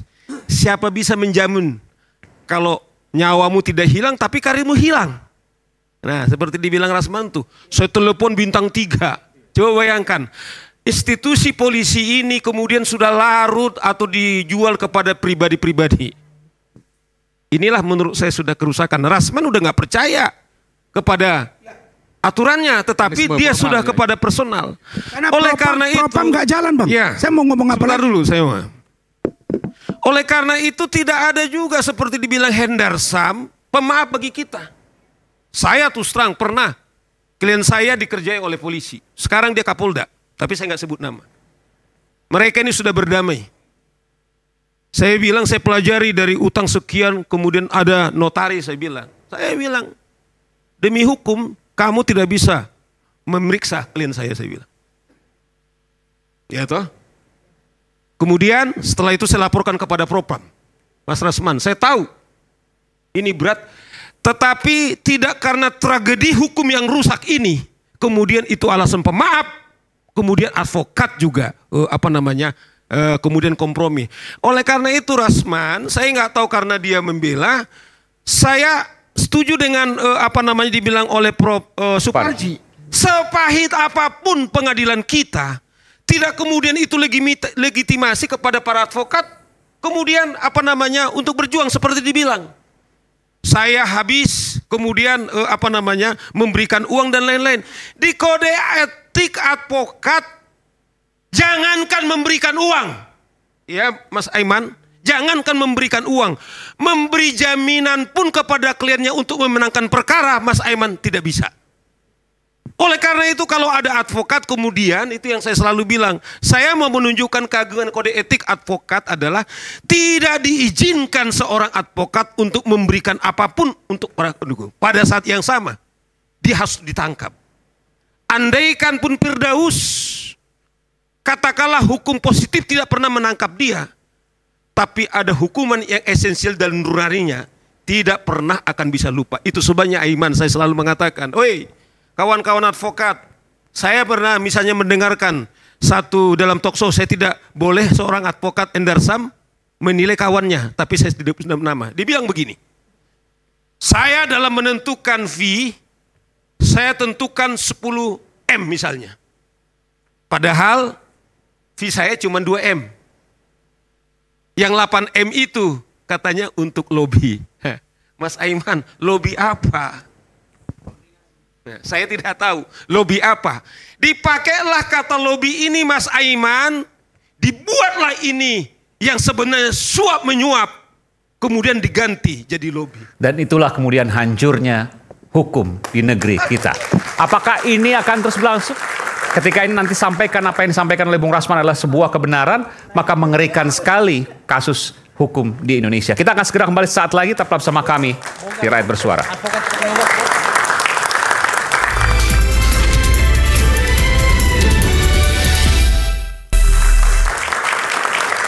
Satu sesi sebelum closing statement, tapi saya ingin menyampaikan dulu tadi ada sedikit terpotong dari Bung Saur dan juga Bung Lehu. Saya ke Bung Lehu dulu deh sedikit deh. Apa yang ingin disampaikan sini? Ya makanya karena peristiwa itu ada yang janggal, kemudian setelah BAP kami terima pada saat di persidangan, makanya kami mengajukan pada sidang pertama itu adalah sidang itu terbuka untuk umum. Supaya bisa dilihat oleh publik. Terbuka. Cetowelo-welo. Semuanya harus semuanya. terbuka. Karena kan Bang Rasman ini kan sebenarnya kan terdakwa. Harusnya Bang Rasman lah yang takut. Kalau dibuka secara jelas. Ini malah korban yang takut dibuka secara terang. Kalau dibuka maka akan muncul kejanggalan demi kejanggalan. Nah, yang meyakini itu. Pasti itu. Sudah pasti. Karena yang didakwakan kepada Bang Rasman adalah pencemaran. Sementara kalau terhadap peristiwa yang sebenarnya itu terjadi, mana ada lagi pencemarannya? Harusnya kan seperti itu. Tapi saya sampaikan loh, Bung Rasman ini dilaporkan oleh hakim, ya kan? Ya. Nanti yang menyidangkan hakim. Ya. Saya boleh nggak berkata, hampir pasti Bang Rasman akan dipenjara. Wah, saya nggak tahu mungkin sebentar, tapi tetap aja itu akan bersalah. Ini saya izin sedikit. Anda juga dilaporkan juga oleh hakim. Saya juga minta keterangan dari Pak Prof ahli pidana. Jadi sebenarnya kami dilaporkan udah mulai proses contempt of court, Om. Contempt of court itu ada proses ya, proses administrasi. Nggak bisa langsung dilaporkan, langsung loncat ke KUHP. Harus ada teguran dulu dari hakim yang memimpin persidangan. Oh, prosesnya harus seperti itu. Dan contempt of court-nya apa yang dilaporkan? Terkait dengan kegiatan kami apa? Terkait dengan pelanggaran kami terhadap ini, perbuatan kami apa yang dilaporkan? Kalau tidak ada perbuatan kami terhadap contempt of court itu, maka buat apa lari ke pidana? Kalau bicara ke Mabes Polri berarti kan udah meloncat semuanya. Tapi asumsinya yang melaporkan adalah hakim yang akan menyidangkan Anda nanti, bukan yang melaporkan ya. Iya, tapi kan gini, kita esprit harus de corps. Betul. Saya harus benar-benar. Karena mungkin Anda teriak-teriak dan lain sebagainya. Ya, jadi harus dilihat dulu sanksi administrasinya kami sudah belum? Sudah diberi teguran belum oleh hakim? Nah, itu silakan Pak Prof, jelaskan Pak Sebentar, Prof. contempt of court itu penjelasan di luar kami menghina pengadilan. Hukum, itu sudah dijelaskan Bang Oto. Tidak ada undang-undang yang mengatur tentang itu, belum ada. Belum ada, yang ada RUU-nya. Jadi kalau dimasukkan 335, 207, 217 itu ngawur. Dan makanya kami bilang baru kali ini rame-rame hakim melaporkan para pengacara. Bukan saya sendiri terlapor, Rasman dan kawan-kawan. Itu udah jelas dari humasnya. Lebih dari 2 orang. Berarti kami semua. Nah, sekarang kita lihat kami ini beragam ini. Ada dari Pradi Bang Oto, ada Pak Luhut, ya kan, ada Ferrari, ada Pradi Bersatu, ada dari Ikadin. Ya sudah, kalau mereka membiarkan kami begini, ya sudah. Inilah kelemahan kita tadi. Saya setuju. Bentar Aida. Saya setuju apa yang disampaikan Bang Saur. Mungkin kalau single bar banyak lagi protes. Tapi kalau verifikasi seluruh organisasi advokat, seperti partai politik diverifikasi oleh KPU, sehingga berapa persen baru layak, saya pikir ke sana arahnya. Dan fungsikan Dewan Kehormatan Etik. Supaya tidak gampang seperti ini. Jadi kalau Wamenko bilang yang dia Ketua Umum DPN Pradi, Bang Oto versi beliau, belum ada undang-undang contempt of court itu. Saya kasih contoh, Prof. Nikita Mirzani sidang di Banten, PN Serang. Dia melempar mic, membuang kertas di depan majelis. Tidak ada contempt of court. Di Banyuwangi ada seseorang terdakwa, lompat, ditangkapnya, dikejarnya ketua majelis hakim yang memutus. Nama hakimnya itu adalah Zaromawa Zaru, kamu Zaro Waru. Itu tidak ada contempt of court. Kami tidak melakukan apa-apa dalam keadaan sidang yang sudah diskors. Dibilang 335 misalnya atau 207. Sesi pertama sidang dibuka, kemudian diskor, terjadi kegaduhan sedikit. Kemudian kami suruh tertib lagi, kami duduk lagi Bang Saur, Prof, Adinda, duduk. Eklima datang, saya datang, jaksa semua tertib. Baru dia bilang, karena ini kami sudah sepakat tetap. Bayangin ya, kita udah protes. Dia datang bilang, kami berketetapan sidang tertutup. Ya berontaklah semua. Saya pegang mic, saya pegang meja. Saya bilang, Hakim juga banyak yang kotor. Hakim juga banyak koruptor. Kenapa Anda nggak dengar kami? Emang salah? Emang mereka malaikat apa? Masa kita nurut mau dia? Kita mau dibunuh kita diam aja? Nggak bisa dong. Dan itu pun setelah itu dia skor. Dia skor, kami tertib, duduk, kami pulang. Nah, kenapa dilaporkan 335, 207, kami apai dia? Dia pulang dengan baik dan dibilang di situ oleh hakim, diskor sampai tanggal 20 Februari. Berarti aman dong masalah. Tiba-tiba kami dilaporin. Itu yang membuat kita sangat aneh. Kira-kira begitu. Jadi gini Bang, saya jelaskan lagi bahwa ini kita mau membongkar kasus, ya, kasus pelecehan seksual yang dituduhkan pada klien kami ini. Kasus sawah sepetak tapi malah ngeributin masalah saya naik meja gitu loh. Ini kasus sawah sepetak yang dilakukan oleh oknum pengacara yang diduga ada konspirasi di sini. Jadi kami teriak-teriak sebagai pelaku penegak hukum. Ada apa dengan peristiwa ini? Sampai jaksa mati-matian mau melaporkan kami ke Mabes Polri. Padahal pasalnya pasal ringan yang harus dilaporkan ke Polres.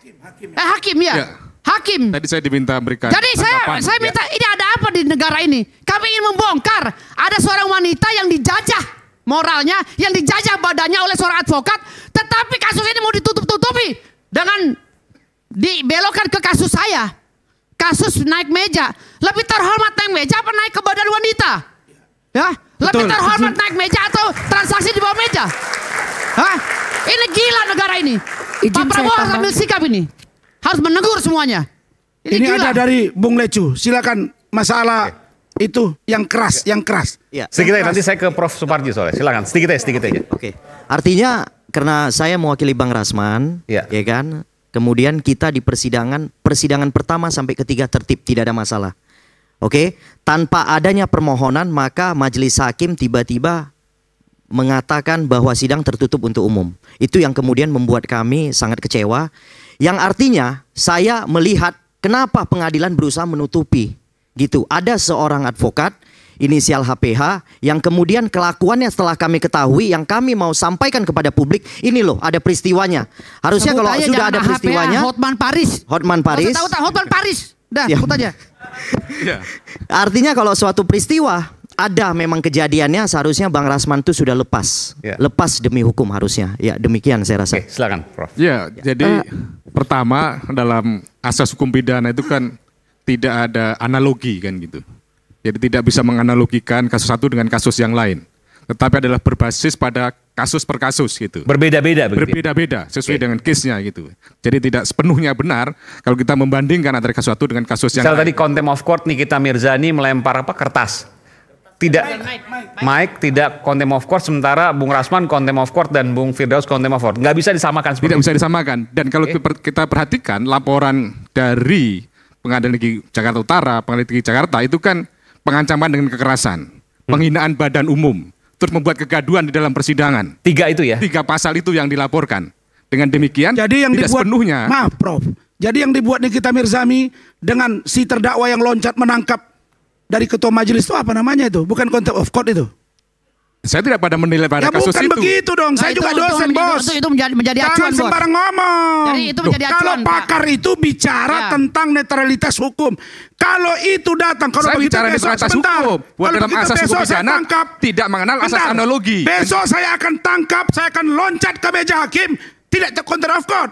Jangan begitu dong. Harus pemahaman Harus itu ada berimbang. Harus itu ada berimbang. Jangan begitu bicaranya. Saya bicara teori, bicara asas. Sekarang kita bicara. Saya tanya Profesor Hipnu waktu debat dengan saya di salah satu TV, dia bilang hakim itu adalah moderator persidangan. Dia berwenang menggali informasi dari korban dan dari pelaku, termasuk dari JPU. Konteksnya berbeda. Nah, lu apa yang saya sampaikan konteksnya berbeda. Bukan, saya tanya, fungsi hakim itu apa? Mengatur lalu lintas, benar nggak? Menggali, benar nggak? Mengatur lalu lintas di jalan, Bang. Saya tengahin. Mengatur lalu lintas komunikasi. Iya, setuju. Bagaimana sih Prof? Ini saya dokter juga, Bos.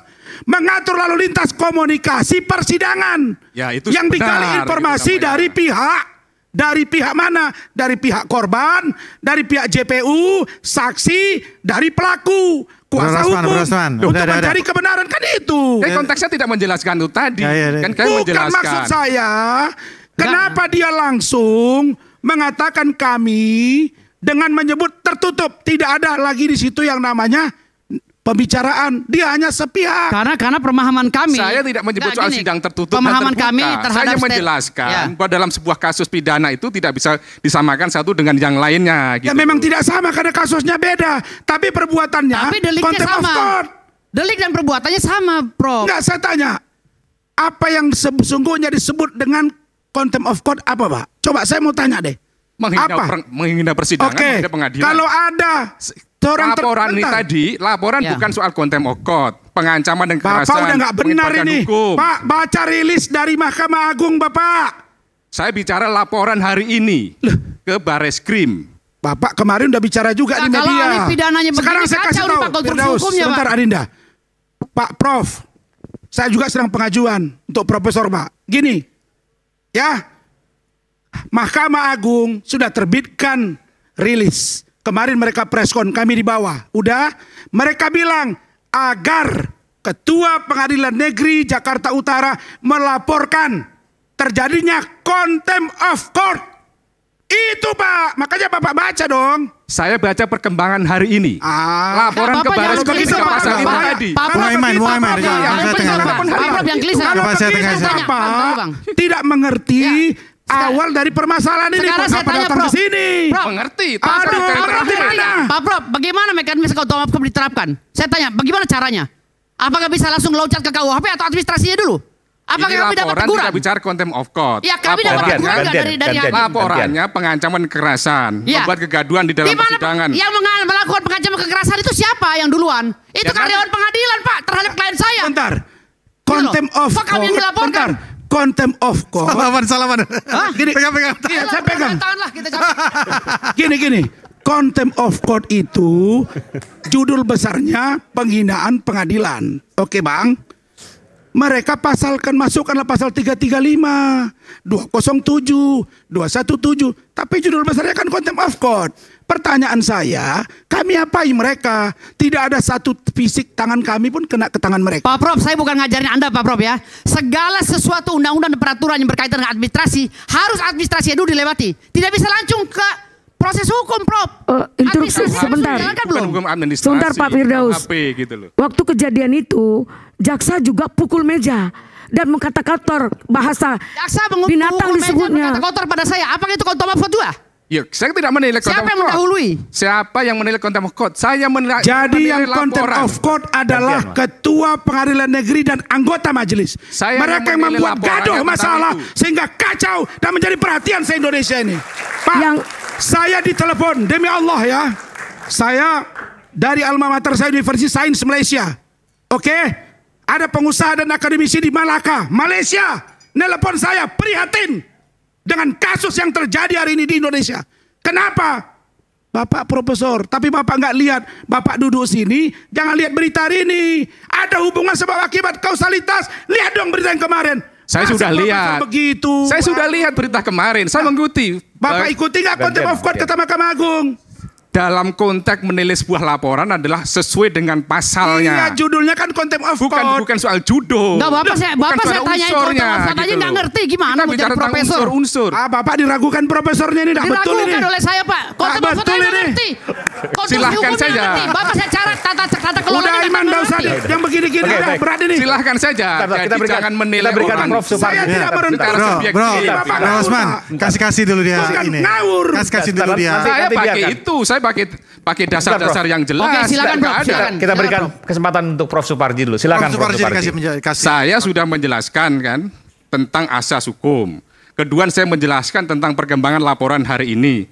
Jadi apa yang kemudian saya tidak mengikuti perkembangan, saya mengikuti berita-berita kemarin. Dan dalam konteks menilai sebuah pasal itu adalah unsur-unsur pasal itu, bukan judul dari contempt of court. Jadi itulah yang kemudian menjadi dasar pertimbangan saya. Dan saya sarankan, jangan melihat orang secara personal. Jangan secara subjektif. Soal meragukan saya, silahkan diragukan.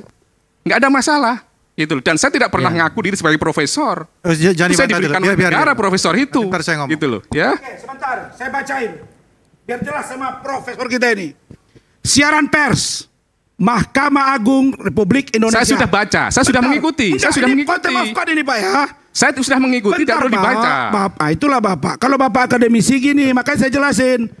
MA selaku pelaksana kekuasaan kehakiman tertinggi, dijamin konstitusi, mengecam keras kegaduhan dan kericuhan yang terjadi di ruang persidangan Pengadilan Negeri Jakarta Utara. Karena tindakan tersebut merupakan perbuatan tidak pantas, tidak tertib, yang dapat dikategorikan merendahkan dan melecehkan marwah pengadilan. Contempt of court. Pak, kalau kami dilaporkan 335, 207, 217 tidak ada urusan dengan contempt of court, terus apa yang kami dilaporkan? Itu personal namanya, personal namanya. Nah, si Bapak, ini Pak Nggak ada rilisnya. kaitannya contempt of court, Kak. Itu personal. Contempt of court 335 personal, Pak. Pak, Bapak sebelah Mahkamah Agung atau sebelah akademisi ini? Jangan menilai seperti itu. Loh, Bapak ngomong Saya begini. menilai perkembangan laporan Masya hari ini. Allah. Itu ya, jangan. Kalau terjadi dengan diri Bapak apa yang saya alami, Penilaian Bapak itu bisa menyesatkan, Bapak. Hati-hati, Pak. Saya siap mati demi Allah, demi hukum untuk Kalian nggak Indonesia. main-main, Pak. Saya Kami orang membongkar. susah, Pak. Kami mau membongkar kebobrokan hukum di Indonesia. Bapak jangan Jadi begitu. Bapak mengatasnamakan Salah saya profesor, apa? hati-hati, Pak. Gantian. Salah Bapak menilai tidak objektif dan tidak keilmuan Bapak diragukan. Loh, saya menilai bahwa hari ini ada laporan ke Bareskrim. Laporannya 3 pasal tadi itu. Itu kan fakta. Bapak bukan menilai, saya mau nanya Saya mau sekarang ini, tanya, Pak. 335 dilaporkan, unsurnya apa Pak yang membuat kami kena? Loh, saya tidak menilai pada unsurnya. Kan Dan Bapak profesor. Bapak kan profesor, kita mau nanya. Loh, kan Di belum. mana unsurnya 335 kami kena? Loh, ini kan belum dikenakan, baru-baru laporan. Dan saya Iya, bukan, ini masuk dan dalam bukan sebagai delik, Pak. penyelidik. Ini kan kami, gitu. Pak. Adinda, kasihan dia. Saya aja udah babak belur Prof ini. Gini. Nggak ada, Ini mohon gini, maaf. Pak. Saya nggak ada babak belur. Iya, Saya nggak ada babak belur. Biar ya. masyarakat yang menilai Pak. Ya, Pak, kita menilai. Sebentar. Mari Pak. kita masyarakat yang menilai. Iya kan bukan kapasitas saya menilai, saya. Pak. Tunggu dulu. Tadi kami dilaporkan 335. Enggak, Bung Aiman, ini ntar debat kusir. Bentar debat dulu, kusir. enggak Dinda, 335. Oke? Oke? Nah, kami mau tanya, kan sebelum buat laporan ada konseling, Pak. Kita diskusi dulu sama penyidik, Adinda. Unsurnya masuk, ini kan udah pernah terlapor juga Adinda ini. Saya mau tanya, unsurnya masuk baru buat LP, Pak. 335, 207, 217. Saya mau tanya, 335. Kira-kira di mana kami yang kena? Oke, gantian Jangan ya. sampai Bang Saur yang ngomong, malu Bapak nanti Profesor. Pertama, saya bukan melaporkan. Sehingga tidak terpenuhi unsur itu, tidak, bukan saya yang melaporkan. Tanya unsur-unsur apa yang bisa orang masuk di 335? Pengancaman dengan kekerasan. Apa yang disebut dengan pengancaman dengan kekerasan kan Bapak Profesor? Apa yang disebut dengan pengancaman dengan kekerasan? Apa itu Pak? Bagaimana kemudian melakukan satu tindakan-tindakan Ya. yang kemudian menimbulkan ketakutan, Oke. menimbulkan kekhawatiran, Ya. menimbulkan ancaman, Oke. apakah dengan kekerasan verbal atau dengan Bapak kekerasan nonton fisik. videonya, itu rapat di skor sampai tanggal 20. Kalau kami ancam dia nggak bakal masuk lagi ke ruangan itu Pak. Dia tutup, makanya Bapak ikuti perkembangan. Salah konteksnya, salah konteksnya. Saya tidak menilai soal perkaranya. Saya hanya menyatakan tentang laporan perkembangan. Kalau begini itu tadi. saksi ahli Pak bisa babak belur semua terdakwa Pak. Oke, baik. Nanti kita akan simak saat lagi. Tetaplah bersama kami di Rakyat Bersuara. Oke.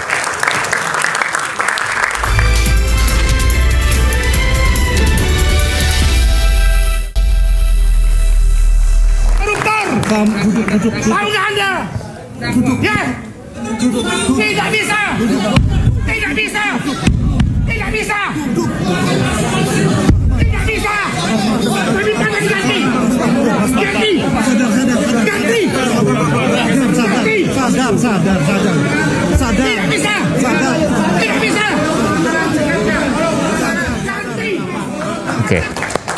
Ini sekaligus closing statement. Saya berikan kesempatan pada Bung Rasman untuk menjelaskan apa video tadi. Kalau ahli psikologi melihat bagaimana saya meluapkan kekecewaan dan amarah saya, istri saya, Bu Eli, Ibu Ade Suryani, anak saya, mereka menangis. Kenapa? Karena mereka baru tahu bahwa itulah luapan kekecewaan saya Bang Saur. Itulah luapan kekecewaan saya Prof. Luapan kekecewaan saya Adinda Hendarsam. Sejak dari awal saya merasakan, ya Allah ternyata di peradilan ini pun masih ada yang mau coba bermain untuk membuat ruang sempit bagi saya. Kalau begitu tangkap saya. Coba lihat, sadar Pak Rasman. Mengerti nggak mereka itu bahwa saya itu sudah anti klimaks? Sangat-sangat prihatin. Kasus ini ada perempuan mengaku dilecehkan Hotman.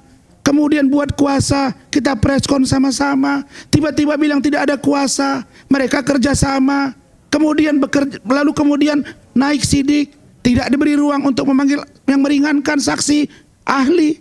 Ini semua by design, dugaan saya. Saya hanya katakan satu, kalau mau diperbaiki republik ini, hukumnya ini adalah benang merah. Perbaikilah ini, bahwa terjadi memang. Dan kalau kita kutip pidato Bapak Prabowo Subianto 2014, dia sudah bilang, ada di Instagram saya, dikirim orang. Dan saya dengar bahwa hakim-hakim disuap, hukum-hukum disogok, ada. Dan Pak Prabowo juga berpidato, tidak ada yang kebal hukum. Apakah dengan Hotman Paris memposting dia dengan Bapak Prabowo, membilang klien. Bang Osaur juga banyak klien dia. Apakah saya juga tidak pernah saya dengan Mbak Edar Samini? Ya, juga berjuang buat Pak Prabowo 2014 sama-sama. Kenapa juga kami seperti dia yang paling dekat? Jadi tidak usahlah kalian khawatir dengan dia. Nanti dia ngomong ke Pak Prabowo, tidak akan bisa Bapak Prabowo dipengaruhi. Buktinya kasus Budi Said, Mas yang di Surabaya 16 tahun. Tapi itu dia malu mengungkapnya karena tidak berhasil. Nah sekarang dia cuma jago di medsos. Nanti dari sini buat lagi medsos lagi itu. Dia cuma jagonya di medsos. Jadi wahai seluruh rekan-rekanku pengacara, apa yang kami lakukan ini bukan perjuangan pribadi saya. Lihatlah hari ini mereka membantu saya, tapi mereka dilaporkan. Jangan proses mereka, saya proses, matikan saya. Kalian boleh penjarakan fisik saya, tapi pikiran dan nurani dan kecerdasan saya dari Allah tidak akan pernah luntur, tidak pernah akan hilang. Karena ilmu tidak akan pernah luntur dimakan zaman. Jadi ini juga satu lagi kasus di Polda Sumut tadi. Itu juga P19 bolak-balik. Diduga ada apa dengan kasus ini. Nanti ini juga akan saya teriakin. Tapi dirnya sudah ditelepon ke saya. Kakak angkatku, tolong kakak angkatku kasih saya waktu. Saya ini orangnya pemarah tapi penghibah. Cuma kalau begini terus, saya akan buka juga. Maka Pak Kapolri, saya prihatin dengan Bapak. Banyak anak buah Bapak yang di bawah itu kurang baik, Pak. Kejaksaan Agung juga kita tahu, Pak. Begitu juga dengan hakim. Tuh Rahmat udah pucat pasi. Dan sebentar, Anda nanti kalau seandainya ada sidang pengadilan lagi tanggal 20 ya? Iya. Anda akan buka-bukaan semua ini? Kami akan buka-bukaan. Dan kami minta diganti. Kami tidak memusuhi hakim. Dan Anda harap sidang itu tidak tertutup? Kami minta terbuka untuk umum. Karena Anda akan buka-bukaan. Kita akan simak nanti. Kita akan simak nanti. Baik, terima kasih. Oke, baik. Kami akan live nanti ketika sidangnya dibuka. Oke, silakan. Mas Aiman, peradilan kita atau sendi-sendi negara hukum kita ini, kalau saya mengutip pidatonya Presiden waktu dalam Rapim Polri dan TNI, dia mengatakan begini, hei tentara, dari sepatumu sampai dengan topimu itu yang membiayai itu adalah rakyat. Kalau kalian kemudian gagal, negara adalah gagal. Terus terang Mas Aiman, saya harus katakan apa yang terjadi di institusi kepolisian saat ini, ada katakanlah peristiwa polisi, katakanlah disuap, memeras, hakim agung kemudian melakukan korupsi, atau bahkan ada hakim yang juga mendapatkan keuntungan dari matinya orang, diperkosa orang gitu ya. Begitu juga teman-teman kami advokat. Ketika saya ngomong ini ada beberapa advokat, saya mengatakan andaikan advokat yang kasus Ronald Tanur kemudian dia tidak aktif untuk melakukan penyuapan, ada 3 hakim barangkali tidak mengakhiri karirnya sebagai seorang terpidana. Juga ibunya Ronald Tanur juga tidak duduk terdakwa, dan juga dia tidak kehilangan uang kurang lebih 5 miliar. Maksud saya begini Mas Aiman. Waktunya terbatas. Iya. Kalau tidak dibenahi organisasi advokat ini, Yang pertama, korban adalah rakyat dan kami korban semua. Setiap hari saya mendapatkan laporan para advokat begitu gampang ditersangkakan, begitu gampang dikriminalisasi karena organisasi carut marut. Kami saling cakar menyakar. Karena seperti tadi dibilang Hendarsam, bahkan ada advokat yang tidak pendidikan. Melalui Rakyat Bersuara ini, saya himbau semua profesi advokat, kita sudah mulai. Kita sudah mulai 4 hari yang lalu, Ikadin, kemudian Peradi yang kami gagas. Saya adalah Wakil Ketua Umum Peradi RBA, kemudian sudah sepakat untuk mendeklarasikan kode etik, single kode etik.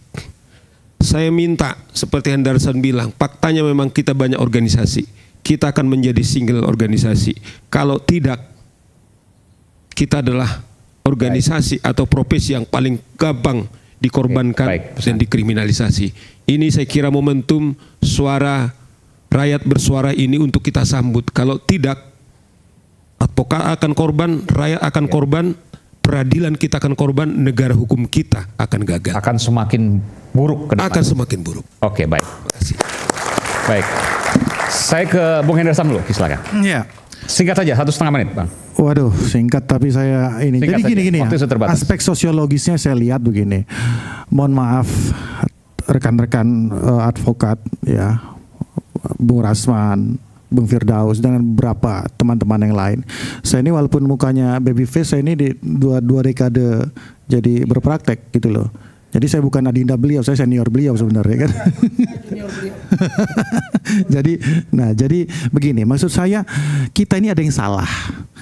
Kita ini, saya langsung aja terlalu terobsesi dengan Hotman Paris gitu loh. Kenapa? Kalau terinfluence, lihat aja Firdaus sepatunya. Lihat aja, coba Firdaus tangan. Ini sama. Terlalu terobsesi dengan Hotman Paris. Yang kedua, Buras terobsesi juga dengan Hotman Paris. Gimana caranya gue sampai level dengan Hotman Paris gitu loh, iya kan? Bisa setara dengan itu gitu. Jadi ini sebenarnya saya bisa memahami itu. Tapi ya maksud saya kita harus tata ini. Ada jalan, harus proses yang harus kita tempuh.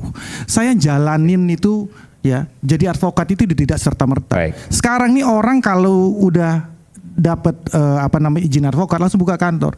Saya 12 tahun ikut di kantor orang.